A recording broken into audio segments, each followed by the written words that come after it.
which way I should start to talk to you. When I left the house, there were 7 burly people in Los Angeles trying to destroy the rats that have come into our house. All right? So there's a rat explosion in New York and Los Angeles at least. I don't know about Orlando, but rats. You know, you think, oh yeah, I heard about rats. There are rats. And the rats came into the kitchen. That was what my wife kept, but she just didn't do it, once. For 2 weeks it's been, And we have a bowl on the center island of the kitchen, and in which she puts fruit and stuff like that. The bananas were gone. And we have cameras around, and there's one in the kitchen. So Elizabeth rolled it back, and she discovered the rat. And the rat jumped into the bowl and ate the thing. And we've got 2 attacked Dobermans. Well, actually, we've got 2 Dobermans. What they do is attack each other. So they slept while the rat ate. So we called a firm in, and they said, oh yeah, okay, well, when you have 1 rat, you probably have 500. So we've been busy at the rats. Now, the reason I bring it up is this company that's ferreting, I shouldn't have said ferret, is discovering where the rats live. They live all over. They live behind the stove. They live behind the refrigerator. They live under the floor. They live in this attic. They're surrounded. They're rats all over. And they know where that bowl is. And I was thinking as I was being driven through the maze of trying to get here. We're rats trying to get out of the maze.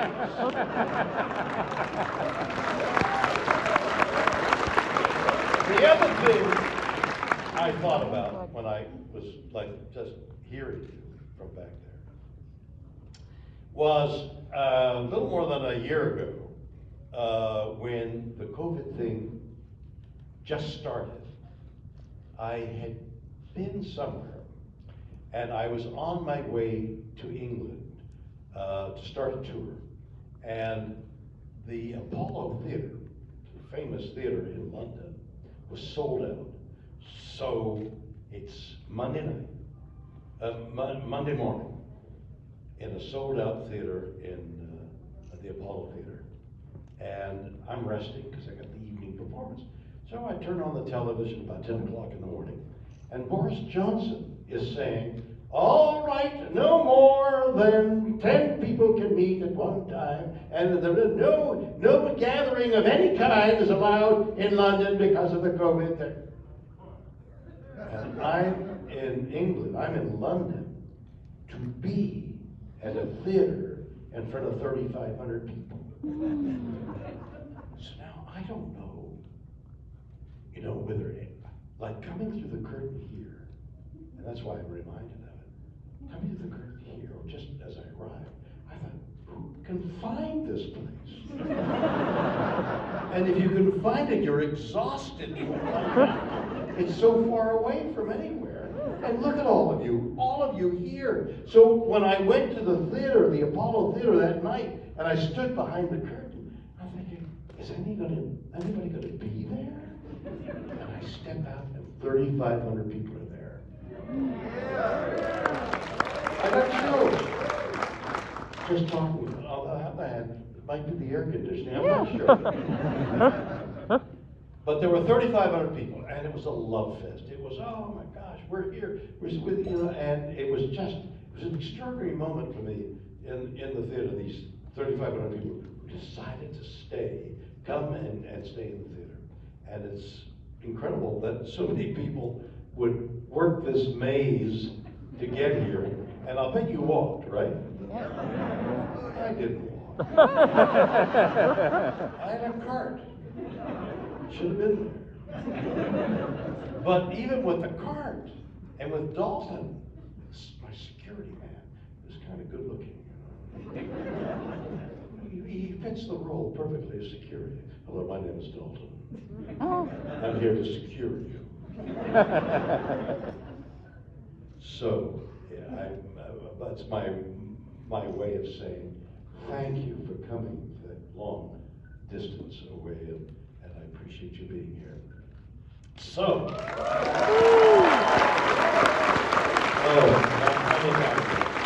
applause to you folks.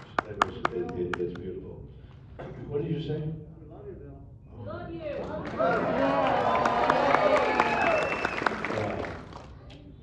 I mean, yeah, no, it's like the rats. Oh. It's beautiful. It's a beautiful. I'm so. You might not be able to tell it with the tears running down my eyes, but it's a very moving moment. It is a very moving moment of a group of people and this person up front here.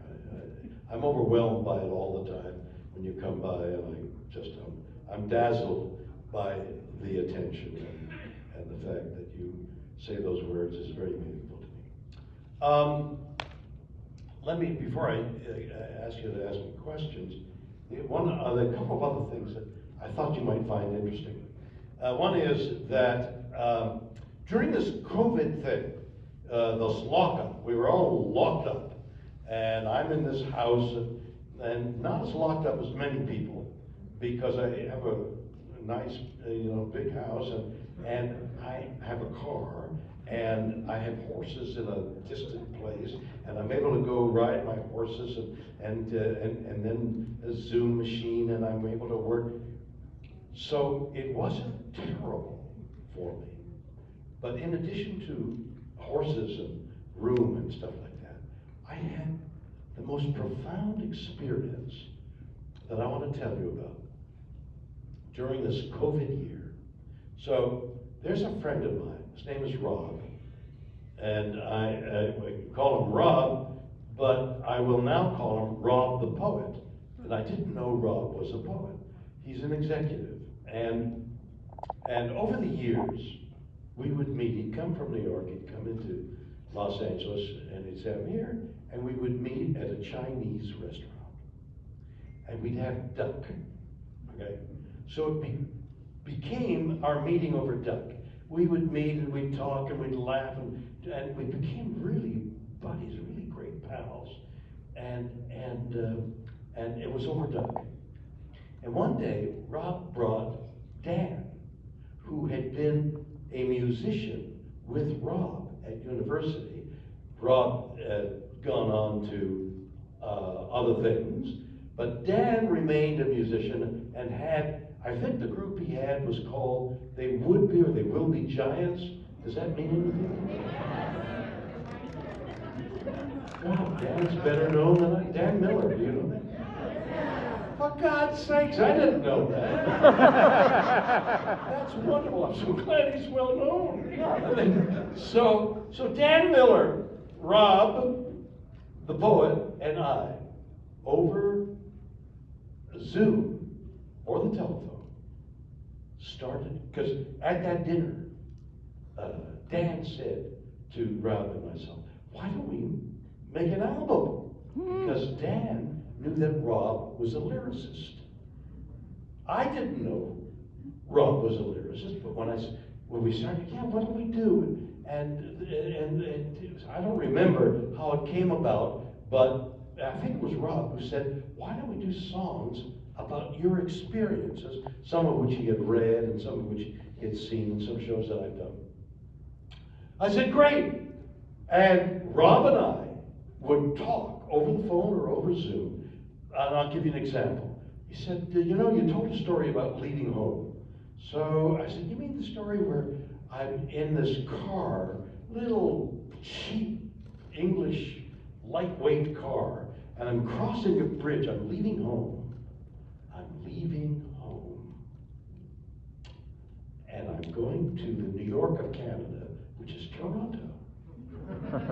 And I'm on my way from Montreal, where I've worked and studied. I've worked and I've been to university and did a lot of theater in Montreal. And by happenstance, an individual said, you should come to Toronto to work. And it was actually Ottawa, but I'll shorten the story. So I went. I'm on my way to Toronto. I'm leaving home. I'm going to knit something in that I'm just thinking about as I'm telling you the story. My granddaughter is leaving home. She's 18. She's on her way to the university. And her mother, my daughter, packed up all her clothes the last few days. And she's leaving. It's the end of an era. It's like you're stepping over the bridge. It's like me, I hadn't thought of this, the unity of it, but I'm driving across a bridge in a cheap car, and coming at me was an 18-wheeler, and I'm looking at it, and that pillow of air that those trucks push took my car and swept it, and it almost went over the side, and I thought, I've got all my belongings in the back of this car, and me, if I went into the water, that would be like I'd never been born. But I survived it. I went on my way, and we wrote a song called The Bridge, in which in life we all go over the bridges of life, and we're all meeting 18-wheelers coming towards us. And we've got to survive, and that's the name of the song. So that's the album. It was called Love, Death, and Horses. It's now called Bill. And it's the first number with Joe Jonas accompanying me is I Feel Guilty, which is the theme of the song is I feel guilty all the time. And one of the lines which I love, that Rob wrote, I feel guilty even singing this song. And it's the album, the first number will be released, you know how they do it for publicity, will be Joe Jonas's. Then Brad Paisley contributed his accompaniment to me on a song, slips my mind now, and so this album is like, I think it's great. I think it's like one of the great things I've ever done. On the other hand, there was a play written some years ago that was a big hit on Broadway called Boys in the Band. Yeah. Do you remember the writer's name? Can you think of the writer's name? Okay, Davik and I. But Boys in the Band was a big hit, and the author had a second play. We thought it was his next play, but we soon discovered after we opened that it was his first play. And we learned a lot from this play to write Boys in the Band, but I didn't know that. So now this actress and I are on an apron like this, curtain behind us. Sold out audience in Los Angeles for the opening of this play. And it's all dark, and we're standing hand in hand. And the curtain's going to go up, and the lights are going to go on, and the play begins. And as we are holding hands, she leans over to me and she whispers, "Are we in a disaster?" The lights go on, and now we got to perform. So my feeling is this album, which the three of us have such, and the label, Universal is the biggest label in the world. Everybody's excited.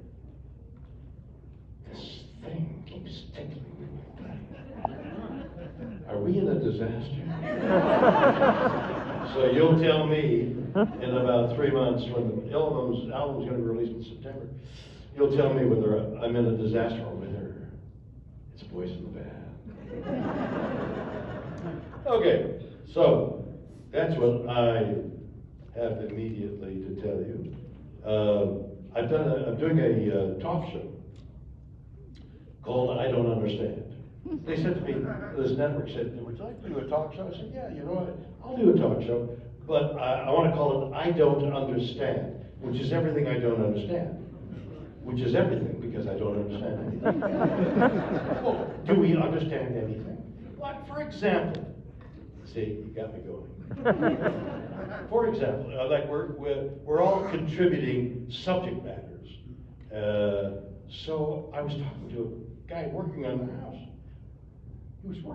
He was patching up the holes where the rats go in with cement, with concrete.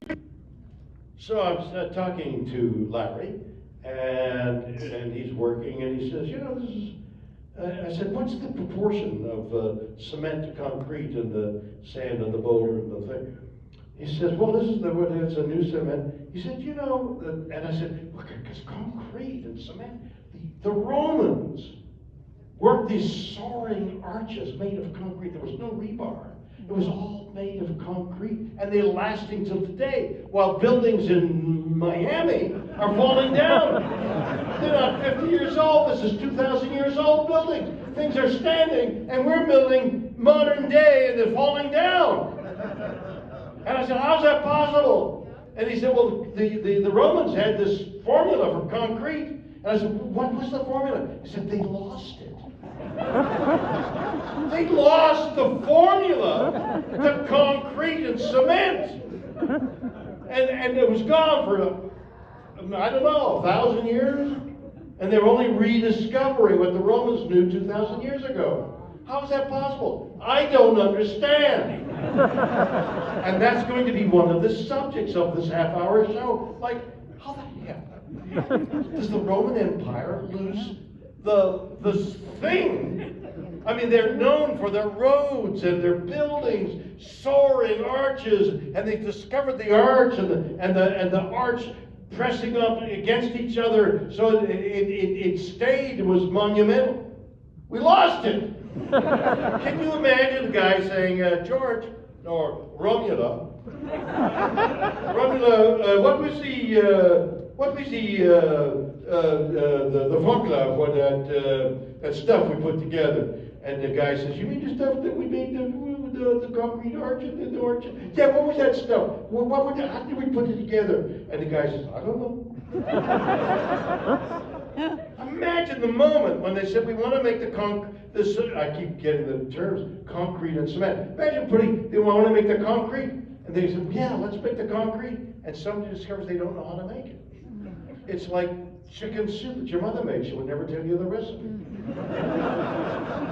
You put a little noodle in there, and a chicken, and a little salt and pepper. Okay. I'm sure you have questions.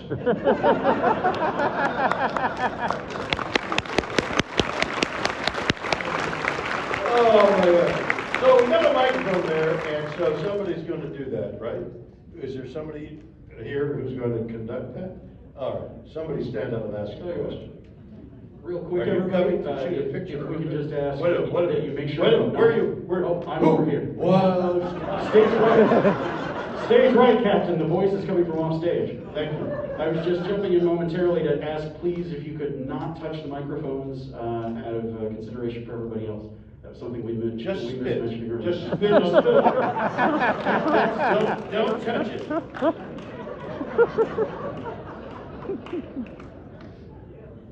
Go ahead, baby. Hi. So this is kind of a random question, but Wait a minute. With the mask on, you got to go slow. there is a word in Slowly. That's an adverb conditioning go. There is a word in the novelization for the first Star Trek film that Gene Roddenberry used to describe the relationship between Spock and Kirk. I think it's pronounced Tahila. It's what? I believe it's pronounced Tahila. It's like, you know, the Vulcan word. Oh, it's a Vulcan word. Yeah, it's like Thyla.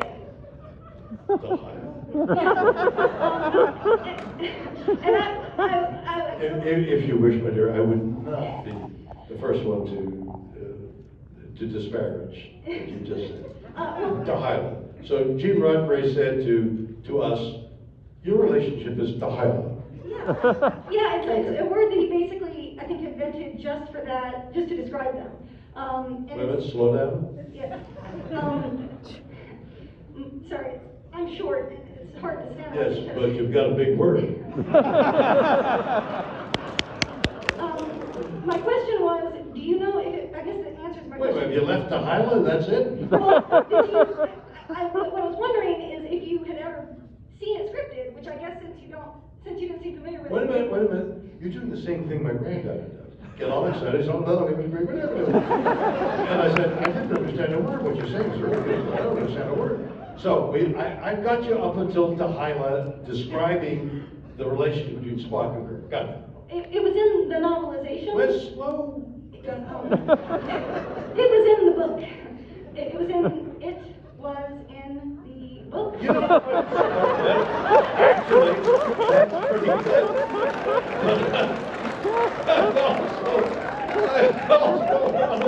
I want to give you a slight hint that you might be able to use. You're very young, and you might be able to use what I'm about to say quite often. You can lower the microphone. You don't have to stand on tippy-toe, which is Vulcan force, raising your height.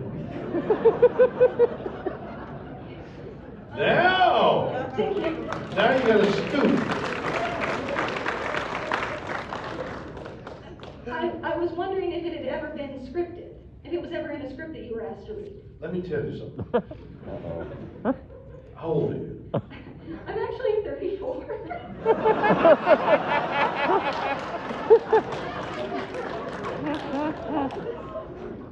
Well, it's hard to tell with the mask and the girlish excitement.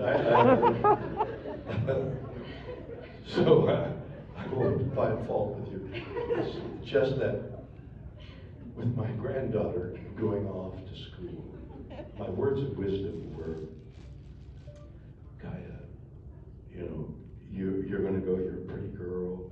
You're 18. You're privileged.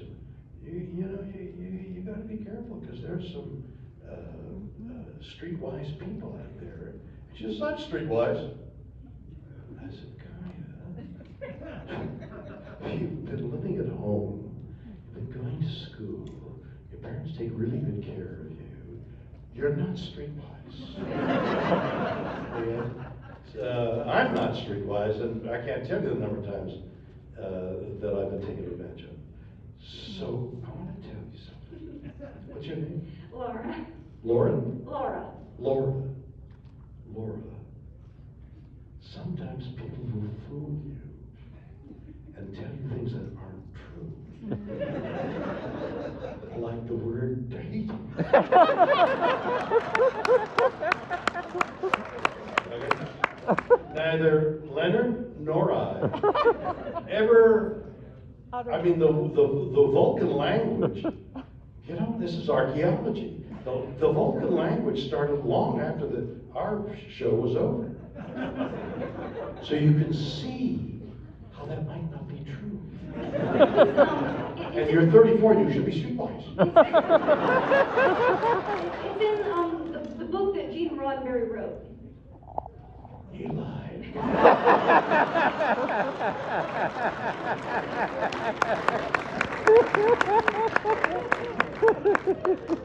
I've had you, that's enough.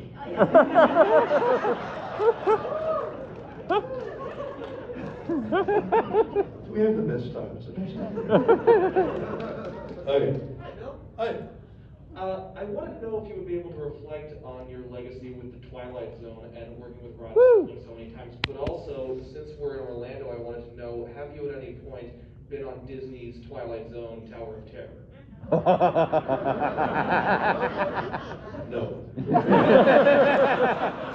Although I shot a movie years ago here at Disneyland, and it was like a chase movie. I forgot what it was, but we were running around at night with the park closed. So we went down into the entrails. We went down tunnels and then there was. Is it still there where you tap with the make notes, lights with your feet? No, right? No. It's fallen into disuse. The salt air finally got to it. Rotted the whole thing. So I probably know bits and pieces of the park more than people who live in Orlando, but I don't know the show. You know, the word legacy has always intrigued me. What's your legacy? Well, my opinion is nobody leaves a legacy. I mean, you know, they're tearing down statues of people who thought they were leaving a legacy. Statues are already down. Nobody leaves a legacy. Everything erodes, either in a day, a week, or a year. It's all gone. It's all dust. It means nothing of the legacy. I'm leaving a legacy. What you do leave, and this just happens to be something I said. Here's an interesting little side note. I was asked to come to Mar-a-Lago long before the event.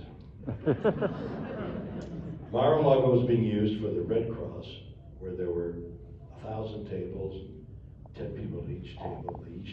Each had contributed, each table had contributed money to the Red Cross, and I was one of the people that they contributed money to come and see. So I was asked to speak. And at the same time, my dear, dear friend, Leonard Nimoy, had died. And that morning, I was supposed to be here in Florida in the evening, but that Sunday morning was the funeral, and I had to choose which to do. And I chose the Red Cross, and what I said to them was, there's no such thing as a legacy. The legacy you leave are the good deeds you do that reverberate and repeat itself for the end of time. It's good deeds are your legacy, and usually the good deeds are forgotten 5 minutes after you've done them, let alone, 100 years, 1,000 years later. But who knows what lives we're leading as a result of a good deed that somebody did 500 years ago.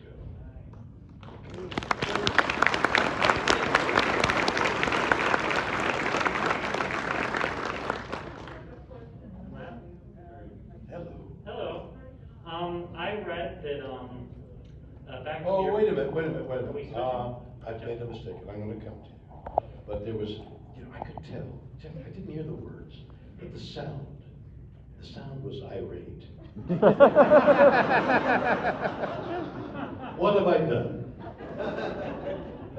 Which is the name of a number in one of the songs in the album. Is what have I done? 5. What? Oh, yes. This is Dalton. Handsome Dalton. The mic's not on. No, I'll tell you what you should do. Watch this. This is an executive decision. Come around here and go to that microphone.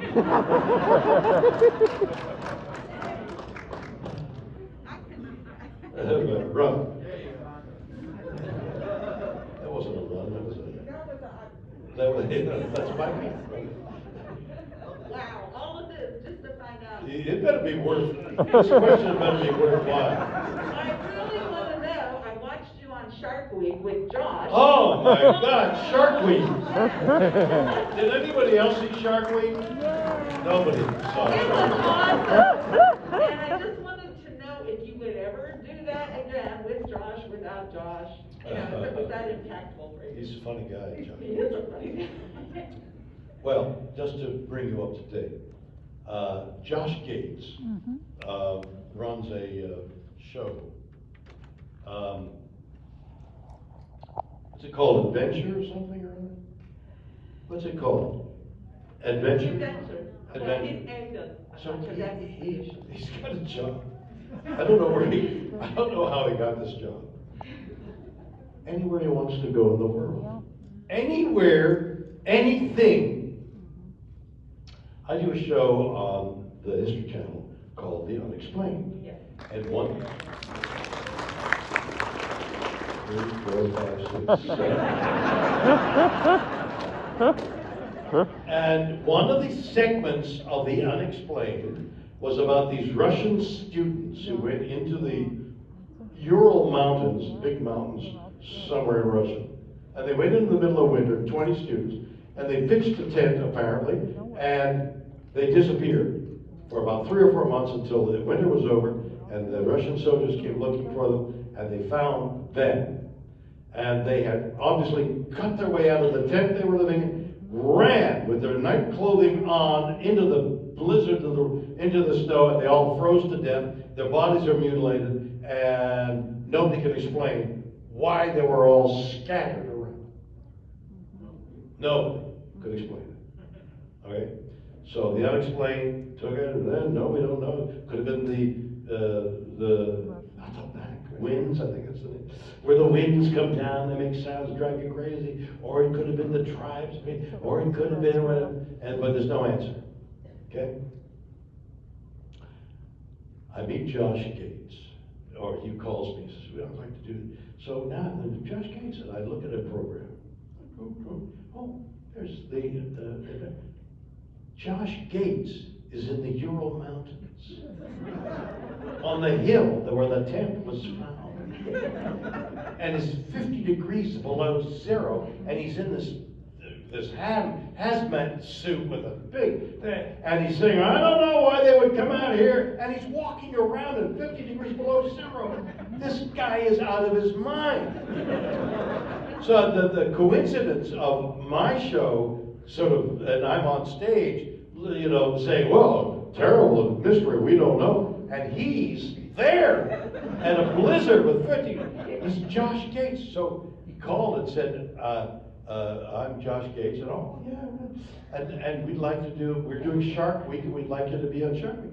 I said, "Well, what do you do?" He said, "Well, we'll go diving for shark." Now, I've been scuba diving for years. I've got the open sea, or whatever it's called, open ocean, open water license for years and years.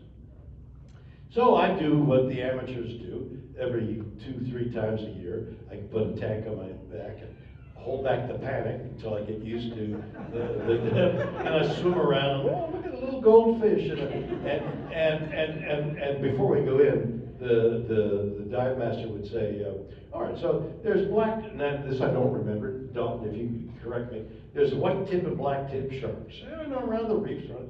The black tips, forget about it. White tips, be careful. Isn't that, are the white tips you want to be careful? Okay, so white tips, be careful. So we go down there. Oh my God, there's a 5-foot white tip shark. Be careful. Okay, you good? No, okay. That's the way I learned about sharks. So now I'm on a boat in a scuba suit and all that, and they're chumming. They're throwing meat and trap the sharks, so they'll have something to film. They got 5 cameramen, and I'm looking down in the water because you jump, you hold your mask thing, and you go pop, and you jump into the water, and there's sharks. And the dive master says, "All right, so the important thing to remember is the most dangerous time is going in, and of course, coming out." Going in, you're sort of facing, you know. Going out, you can just hear a shark saying, "Look at that asshole."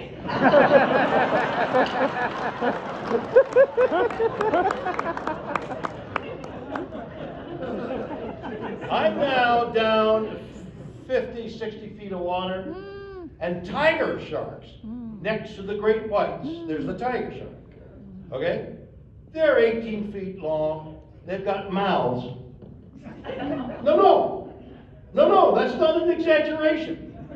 This big. And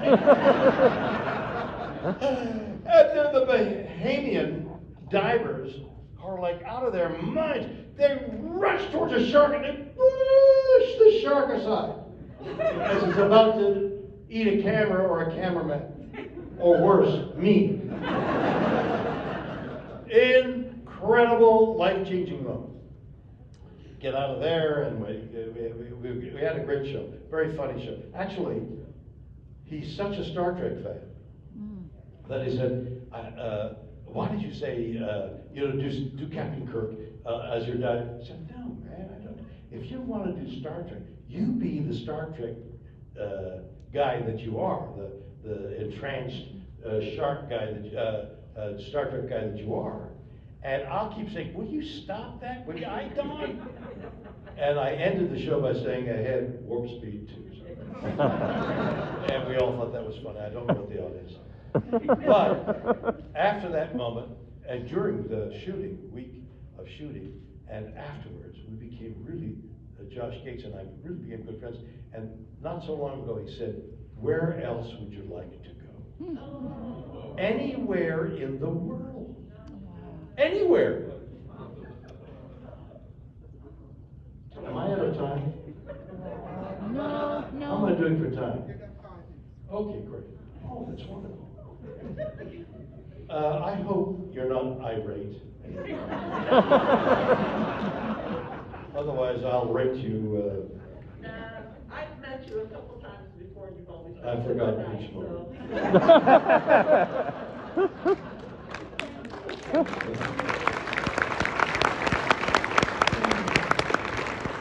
Hello. Yes. Is this less irate? It's time. It's time! But you guys don't watch MMA, so you don't know what I'm doing. I read that during the original series. Wait, what? During the original series. Yes. You attempted to pitch a few episodes and wanted to direct one. My question is, what made you want to go from being in front of the camera to behind it? Power!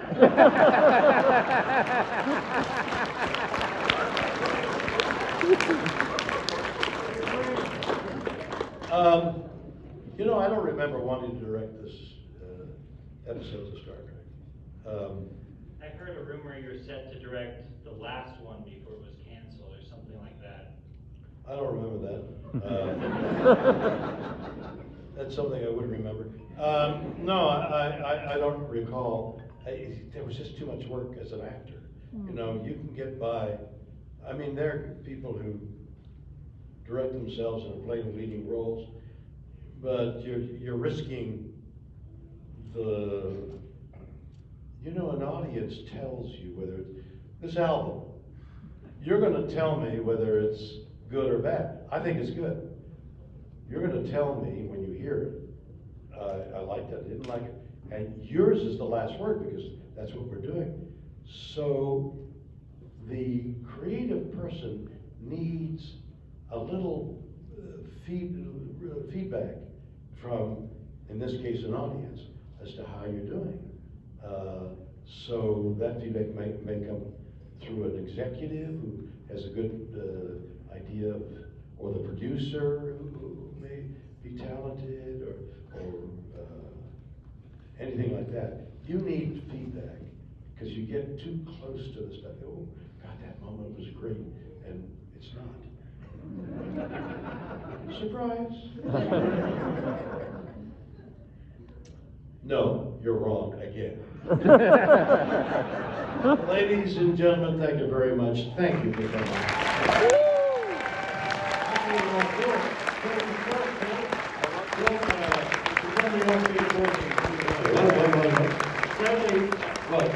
We've got one more thing, Bill. One more thing. You talked about legacy earlier. Yes. You said something very interesting. I gotta tell you, with that mask in your hair, you look beautiful.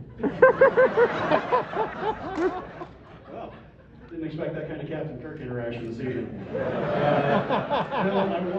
I wanted to say that you mean so much to so many of us because of so many little and large acts of service that you have done over your life, whether it is your charity horse shows that benefit those with special needs, the meet and greets that people have done at conventions over the years. The reason I got involved in conventions in the first place, getting on stage and hosting things, was what you did for my autistic younger brother who came to see you at a show like this. Well, thank you so much.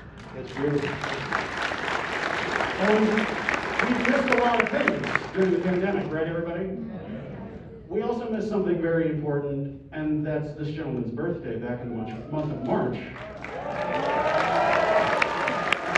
So I figure if we've got a party full of people, it's almost September now, for God's sake. I did my best. I think we've got a surprise for you. Oh, are you If kidding? we can bring this up. Is it a horse?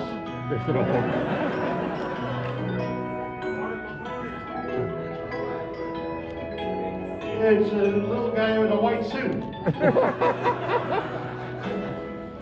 It's two people wheeling a coffin. The guy in the white suit's gonna put me in the coffin and examine me. Happy birthday, Mr. Shatner. Happy birthday to you.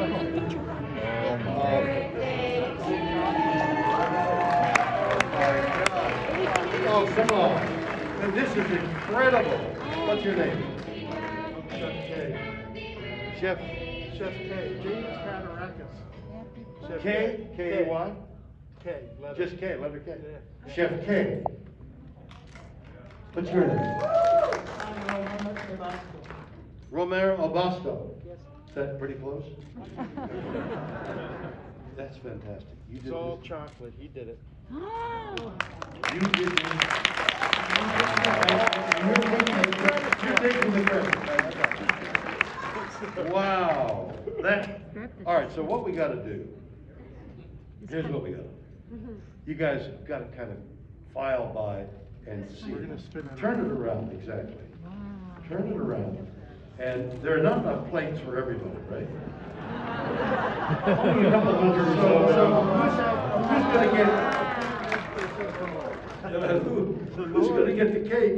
And especially, who's going to get me? Is that edible? Yes, sir. Me? I'm edible? Yes, you Give me me. Just pluck it. Well, maybe you better not pluck it. You pluck it, I'll suck it.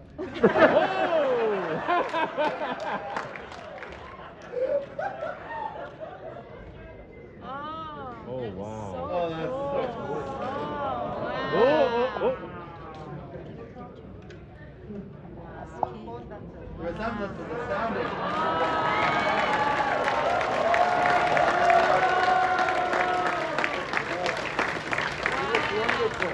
Watch this.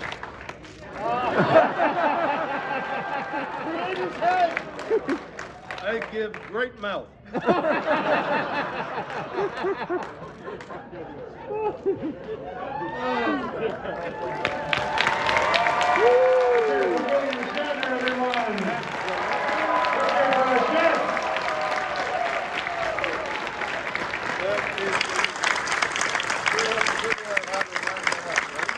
Yeah, we're gonna try to find the most orderly way that we can make this available to everybody. We're bringing plates upon plates upon plates. We have. Thank you, everybody online. Thank you.